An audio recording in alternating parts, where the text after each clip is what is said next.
Hello and welcome to another episode of Earth911, Sustainability in Your Ear. I'm Mitch Ratcliffe, and today we are going to be talking with the team that created eevie, which is a lifestyle coaching tool for sustainable living. We're joined today by three of the co-founders of eevie: Tono Willms, who's the CEO and co-founder, Lenni Paar, who is the Chief Technology Officer and co-founder, and Raphi Ferretti, who is the Chief Data Officer and co-founder. Welcome, gentlemen. How are you today? Very good. Thank you so much for having us. So let me just ask you each to kind of identify yourself so people can recognize your voice as we're talking. Tono, go ahead. Thank you so much for having us. Lenni, how are you today? I'm excellent. Actually, I've just come back from training and I'm still a little sweaty sitting in front of the computer, but apart from that, I'm great. Well, good that you're actually active. And Raphi, how about you? I'm doing very well. I'm super excited to be this podcast right now. Well, great. So now eevie is an app for the iPhone and for Android that helps you recognize when you can be more sustainable in your daily living. So let me first ask Tono, how did this come about, and what did you design eevie to help people do? Sure. So we started working on eevie because we thought that we cared a lot about the environment.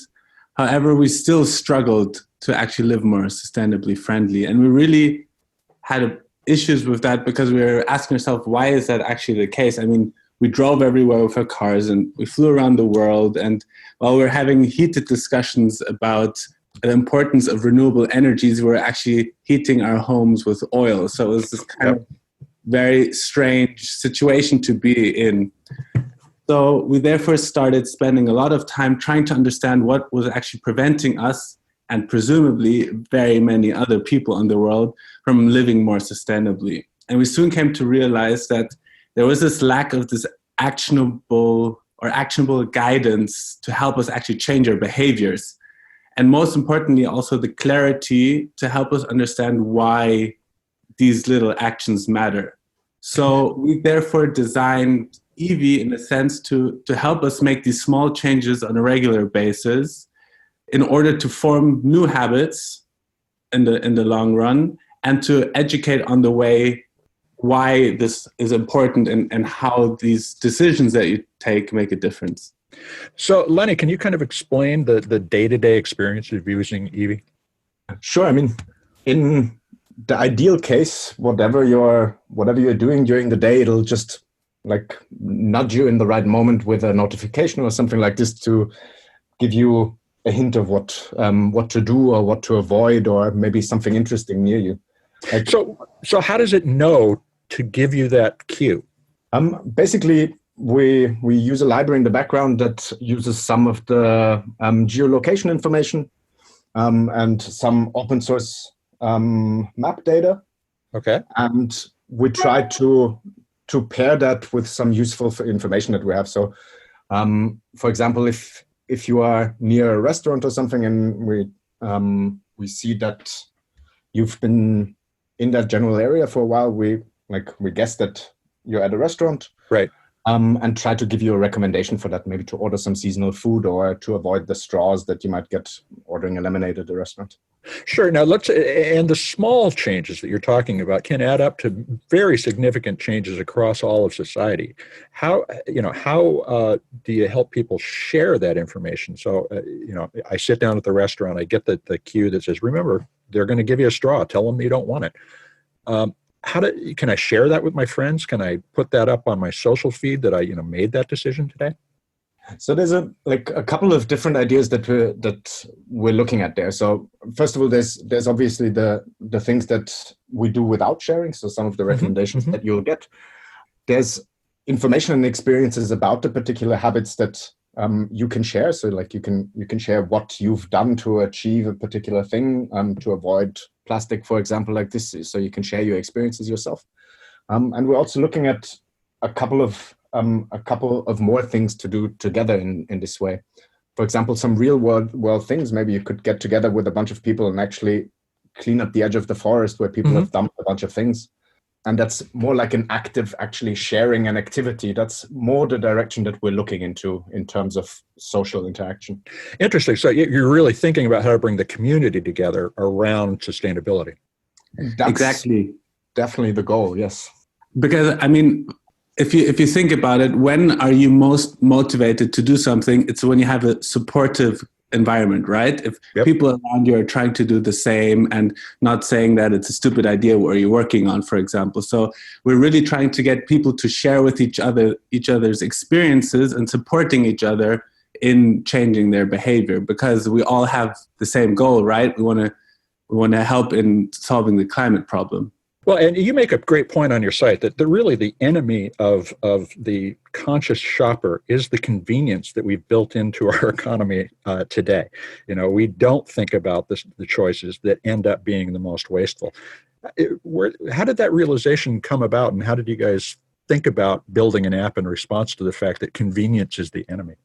I mean, inconvenience is definitely a barrier, but we further looked into details, and at the end of the day, people just, as you said, don't necessarily know what other options exist. Sure. And it's not necessarily more inconvenient to choose the other options, because you just don't know.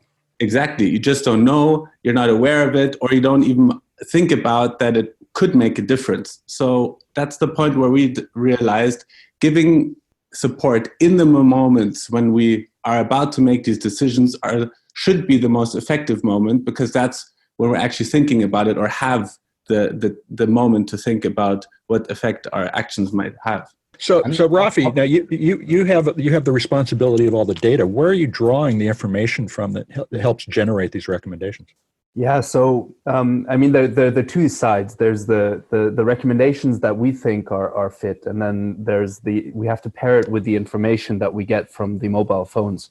And really, we are carrying a device with us all the time, which just is creating a flood of information, which can be used to support the user to provide actionable information.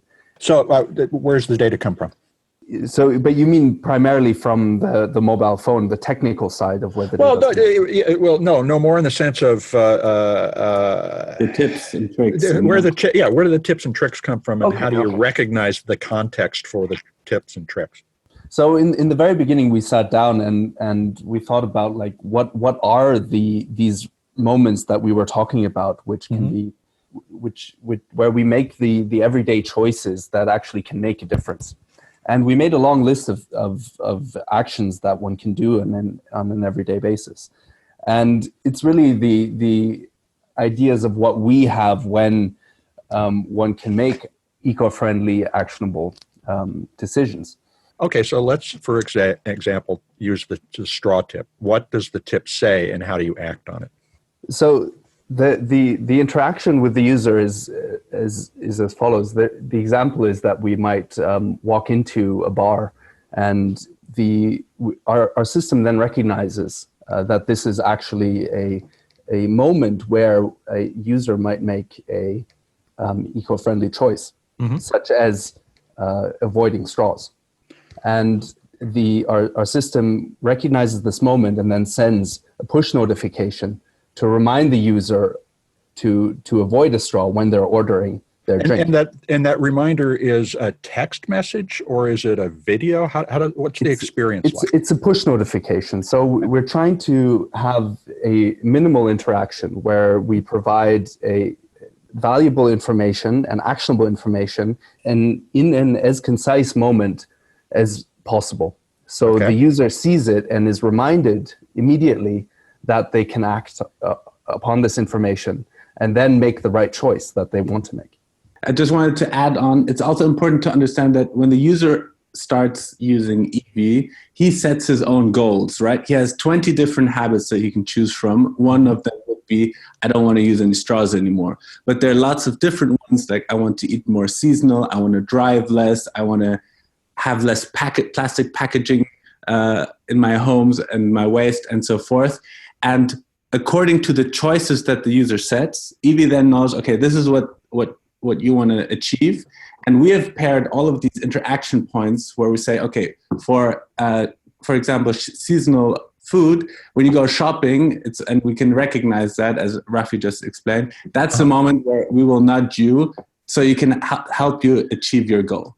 So you're helping coach people towards their goals, and that's a really important function right now, and that's also how you break down the convenience barrier, is you give them the option that they didn't have before. How do you plan to expand the number of things that you can help people improve? So at the moment, we've set a limited number of cases where we have recognized that our system can actually pick out the right moments when we can help the user to make eco-friendly choices. On the long run, we really want to build on the community notion that we were just talking about, and help users sort of place the information and the tips that they know of locally to share that with their local community, so that this can, on the long run, build on itself, and people can know how to actually further improve beyond the information that we give them. Well, and like let's say a gym where you're working to help people improve, you'll branch out over time into other areas. How do you guys make money in this context? Is eevie a free app, and if so, is it ad supported? What's the monetization plan here? So we at the moment offer the app for free. We're definitely planning on adding additional functionality for which a user could then get a subscription. For instance, right now you can see how you've been doing last week, but if you want to see how you've been doing last month and you want to compare how you're improving, then that would be an example of an additional functionality that you could get for a subscription, which is, however, not necessarily crucial in helping you live environmentally friendly through eevie support. So we don't want to have people pay for that. Right. Okay. So the freemium model, that makes sense. So we're actually looking at a couple of different versions in here, and it's in a lot of ways not our primary objective, and we think that we can kind of fix this problem along the line. So another really interesting thing is actually to work together with a bunch of the bigger companies or shopping malls on the issues that concern us in this. So if you take, for example, a bigger shopping chain like Whole Foods in America, maybe would be a good example. They often have seasonal produce, but people might not necessarily know about it. And I think a great cooperation or things like this in the direction would be that shops like Whole Foods provide us the information of what seasonal produce they have, and we post it in the app when you go into the shop. And that's kind of a cooperative model to have sustainable things, more sustainable products advertised in an interesting and meaningful way that could benefit both us as a company and maybe as a fee from Whole Foods, that it's a type of advertising that happens through us. Right, but it's a type of advertising that's based on our shared values. The consumer saying they believe this is valuable, and the company is responding with a solution. So that feels like a really collaborative approach to starting to fix the supply chain. Absolutely, and we want the users to really show what they want, and then we can change the system, right? We can change what produce is out there, and the market will respond to it. Yeah, it's a way for us to vote without having to take a lot of trouble too for more sustainable options. And hopefully to put a bit of a lever onto that system. It's like there's always talk about the consumer voting by what they buy. And I think that's true to a degree, but with the technology that we have available right now, I think you can really put a lever on that and make the impact of that way bigger.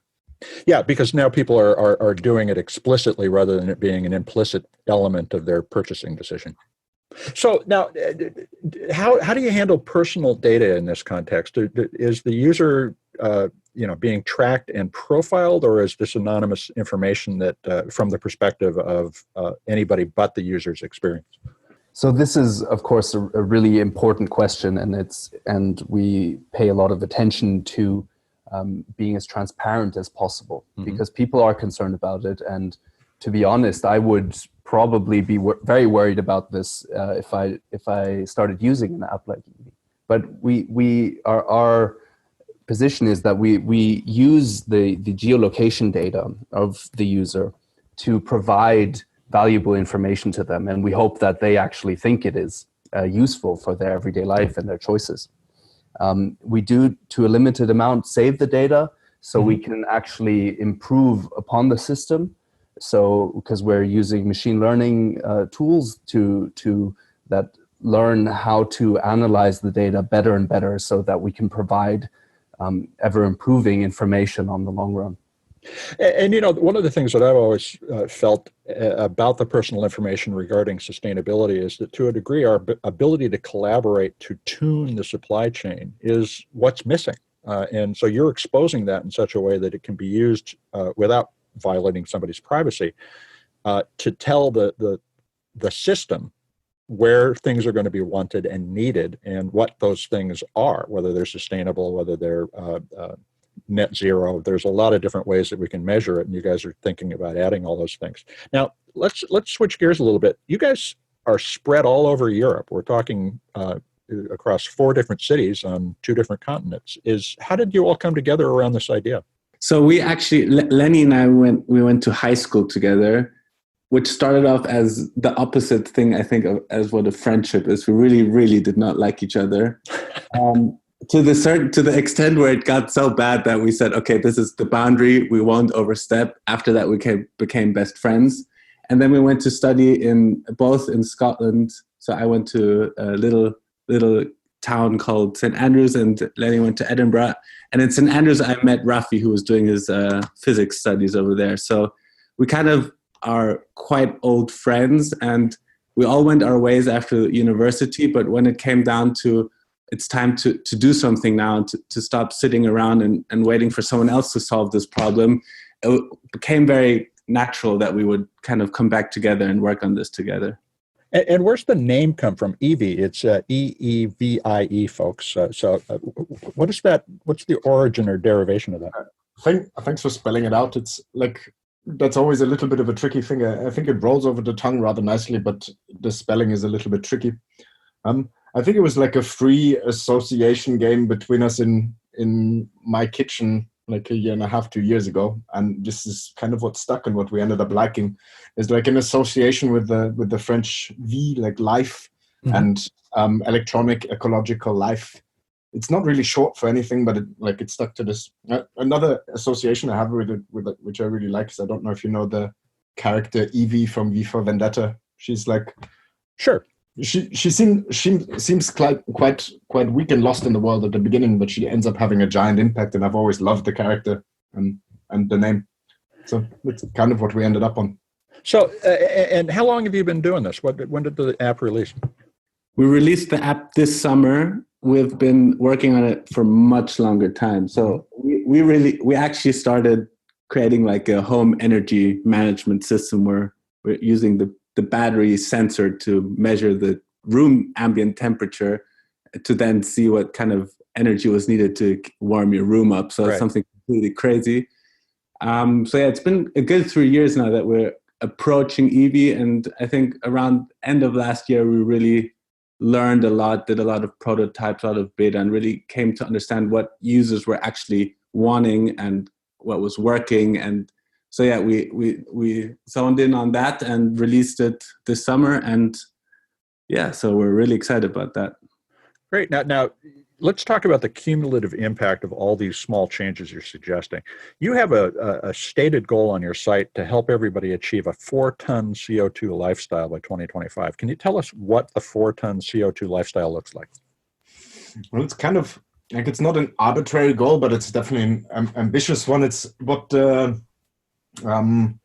EU Commission set for Europe, as far as if I remember correctly, that we should be achieving. And that means a lot of things have to change. Like we're going to have to drive less, or at least much more efficient cars. We're going to have to produce a lot less waste. Flying might be in question, but also, like, if things in the supply chain change, and if the way we produce a lot of our energy changes, and things come together a good bit more, these goals are actually pretty much in reach. Like right now, if you change a lot of your habits in the app and you live in a relatively small and efficient home, you can reach that 4-ton impact already. And if everybody did, how would that change the climate change trajectory we're on? So it would definitely, I mean, that's what the experts say, it would help us stay within a 2 degree Celsius warming of the planet. So, I mean, it's obviously the calculations and the scenarios that are to be regarded, but it has a big impact if we manage to keep our cumulative emissions low. Well, that's a great and admirable goal. I hope you guys achieve it. And we're working on it too. Now, where can our listeners find and start using eevie? I mean, it's quite simple. You take out your phone, go on your preferred app store or a Google Play Store, and just type in eevie Eco Habit Tracker, 2 E's, VIE, and you'll find us right there. We're available all over the world. And we're really, really much looking forward to having lots of you guys join us so that together we can, one small step at a time, try to make a big difference. Well, we hope that you do, and you certainly should keep us up to date on everything that's going on. Folks, this has been a conversation with the founders of eevie. That's EEVIE, and they're at eevie.io on the internet. If you want to find a link to the stores, we've been talking with Tono Willms, Lenni Paar, and Raphi Ferretti. Thanks, guys, for joining us today. Thanks, Mitch. Well, folks, we'll be back with another episode of Earth911 Sustainability in Your Ear, another innovator interview soon. I'm Mitch Ratcliffe, your host. Stay tuned, and thanks very much.